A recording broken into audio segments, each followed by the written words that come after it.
नमस्कार। आप हैं नेशन भारत के साथ, मैं हूं राकेश। आज आपको बिहार के ऐसे हालात से रूबरू कराने जा रहे हैं जिसे देखकर सुनकर आप भी चौंक जाएंगे। बिहार की राजधानी पटना के सबसे बड़ा अस्पताल पटना मेडिकल कॉलेज एंड अस्पताल में तैनात डॉक्टर अपनी पत्नी को सिर्फ इसलिए नहीं बचा पाए क्योंकि उनकी बात डॉक्टरों ने ही नहीं मानी। जी हाँ, पत्नी के इलाज के लिए हॉस्पिटल दर हॉस्पिटल वो भटकते रहे, लेकिन सही इलाज नहीं मिलने के अभाव में मौत हो गई। ये है डॉक्टर रंजीत कुमार सिंह, जिनकी पत्नी बरखा सिंह जो सिर्फ 44 साल की थी। उनके पति खुद डॉक्टर रहते हुए भी नहीं बचा पाए। इस बात का दुख उन्हें इतना है कि बात करते करते कई बार उन्होंने रो पड़े। रंजीत सिंह बताते हैं कि वह किस तरह एक हॉस्पिटल से दूसरे हॉस्पिटल भटकते रहे, पर सही से इलाज नहीं हो पाने के कारण उनकी पत्नी की मौत हो गई। रंजीत सिंह ने बताया कि वह पत्नी की तबीयत खराब होने के बाद पहले कुर्जी अस्पताल पहुंचे, फिर वहां से रूबन ले गए और उसके बाद पारस अस्पताल गए और वहां से पटना एम्स ले गए। लेकिन कहीं वेंटिलेटर नहीं होने की बात कही गई तो कहीं कोरोना काल के डर से भर्ती नहीं किया गया। पीएमसीएच के डॉक्टर रंजीत ने मरीजों की इलाज के लिए पढ़ाई की, सरकारी नौकरी की, लेकिन पत्नी की ही इलाज के अभाव में मौत हो जाएगी यह सोचा भी नहीं था। पत्नी के साथ एक अस्पताल से दूसरे अस्पताल की दौड़ लगाते रहे, पत्नी को बचाने के लिए हाथ पैर जोड़ते रहे, खुद के डॉक्टर होने का दावा करते रहे, लेकिन एक वेंटिलेटर पत्नी को दिलवा ना पाए। पीएमसीएच में तैनात रंजीत कुमार सिंह ने अपनी पत्नी की मौत का जिम्मेदार शहर के बड़े प्राइवेट अस्पतालों को ठहराया है। पत्नी को नहीं बचा पाने का गम तो था, लेकिन इस दर्द को बांटने वाला कोई ना मिला। डॉक्टर साहब ने इंडियन मेडिकल एसोसिएशन यानी आईएमए को पत्र लिखकर बताया कि उनके साथ डॉक्टरों और अस्पताल में कितना जुल्म किया है। उन्होंने पत्र में लिखा कि मैं डॉक्टर रंजीत कुमार सिंह जो अभी चिकित्सा पदाधिकारी के पद पर कार्यरत हूं, उनकी पत्नी बरखा सिंह को दिनांक 23 जुलाई 2020 को प्रातः 10 बजे सांस लेने में तकलीफ हुई। घर में मैंने देखा कि शुगर हाई और बीपी लो है। अपने आवास से नजदीक होने के कारण वो तुरंत कुर्जी अस्पताल में उन्हें एडमिट किया। उनकी पत्नी को एडमिट करने के बाद स्थिति नॉर्मल किया गया। पल्स काफी लो बताकर वेंटिलेटर की आवश्यकता पड़ सकती है ये बताकर पत्नी को रूबन अस्पताल में रेफर किया गया, जबकि वहां भी वेंटिलेटर की व्यवस्था थी। जब वो रूबन अस्पताल में अपनी पत्नी को लेकर गया तो वहां के डॉक्टरों से काफी मिन्नतें करनी पड़ी। खुद डॉक्टर होते हुए भी मैंने वहां के डॉक्टरों का हाथ पैर पकड़ा।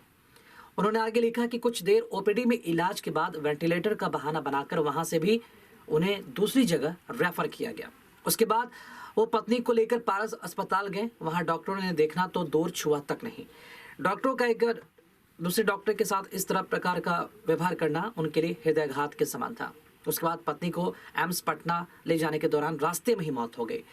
उनकी पत्नी को आईसीयू और वेंटिलेटर की आवश्यकता थी। अतः सचिव महोदय से वो निवेदन कर रहे हैं कि रूबन और पारस अस्पताल के द्वारा की गई लापरवाही से उन्हें अपूर्णीय क्षति हुई है। अनुरोध वो कर रहे हैं कि इन दोनों अस्पतालों पर आवश्यक कार्रवाई करें। पूरा मामला इसी महीने के 23 तारीख का है, जब डॉक्टर की पत्नी बरखा सिंह की तबीयत अचानक खराब हुई थी। पति ने तुरंत उनके घर के नजदीक कुर्जी मेमोरियल अस्पताल में भर्ती कराया। थोड़ा बहुत इलाज कराने के बाद अस्पताल प्रशासन ने बेहतर इलाज के लिए उन्हें पाटलिपुत्र इलाके स्थित रूबन अस्पताल में रेफर किया।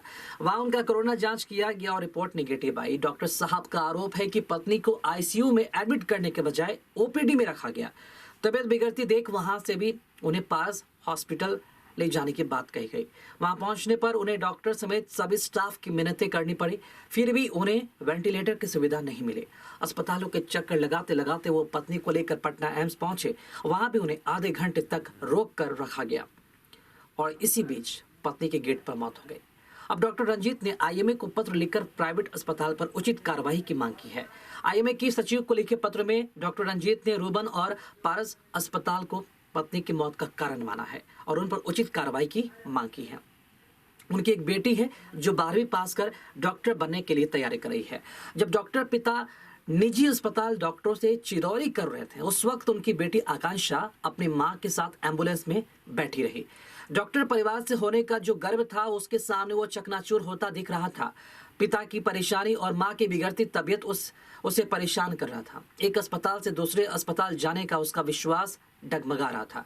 मां को अपने सामने इलाज के अभाव में तिल तिल मरते देख रहा सहा भरोसा भी टूटने लगा।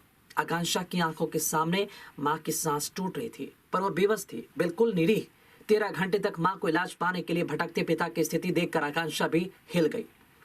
आकांक्षा ने कहा कि कुछ डॉक्टर की वजह से बदनामी होती है। मेरी मां की मौत से सबक सीखे सभी डॉक्टर जो वो डॉक्टर बनना चाहती हैं, पर अपने पिता की तरह जो मरीज के लिए कुछ भी करने को तैयार रहते हैं। अब सवाल ये भी उठता है कि आखिर पीएमसीएच में भर्ती क्यों नहीं कराया गया उन्हें।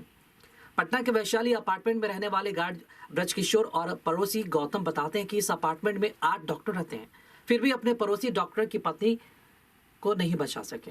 कोरोना में हालात इतने खराब हो गए कि पड़ोसी तक किसी को डर से देखने नहीं जा रहे। अस्पताल की व्यवस्था किसी से छिपी नहीं है। सवाल उठता है कि पीएमसीएच में बतौर डॉक्टर खुद तैनात थे रंजीत सिंह, फिर भी वह एडमिट क्यों नहीं करवाया वहां पर।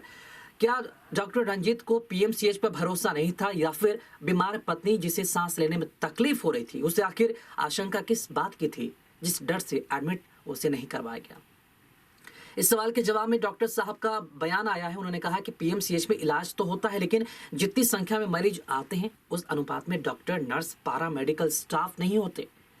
डॉक्टर पर लोड ज़्यादा होता है। ऐसे में उन्हें यह उम्मीद थी कि सरकारी अस्पताल से बेहतर इलाज प्राइवेट अस्पताल में हो जाएगा। सरकार की तरफ से हाल ही में कोरोना मरीजों की निजी अस्पताल में भर्ती किए जाने का आदेश जारी किया गया, लेकिन कोरोना मरीजों की छोड़िए आम मरीजों को भी भर्ती करने में वो डर रहे हैं और इसी तरह मरीज मर रहे हैं, तिल तिल कर मर रहे हैं। अब अंदाज़ा आप लगा लीजिए बिहार में स्थिति कितनी भयानक हो चुकी है। डॉक्टर अपने आप को नहीं बचा पा रहे हैं, डॉक्टर अपनी पत्नी को नहीं बचा पा रहे हैं, अपने फैमिली को नहीं बचा पा रहे हैं।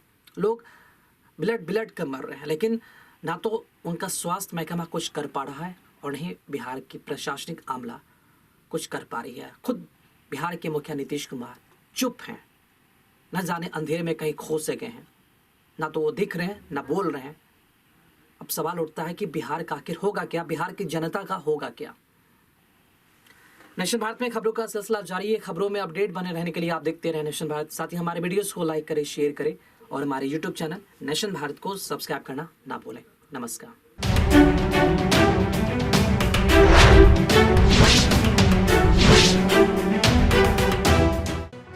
लेटेस्ट खबरों से जुड़े रहने के लिए हमारे चैनल नेशन भारत को सब्सक्राइब करें और बेल आइकन को दबाएं ताकि कोई खबर छूट न पाए।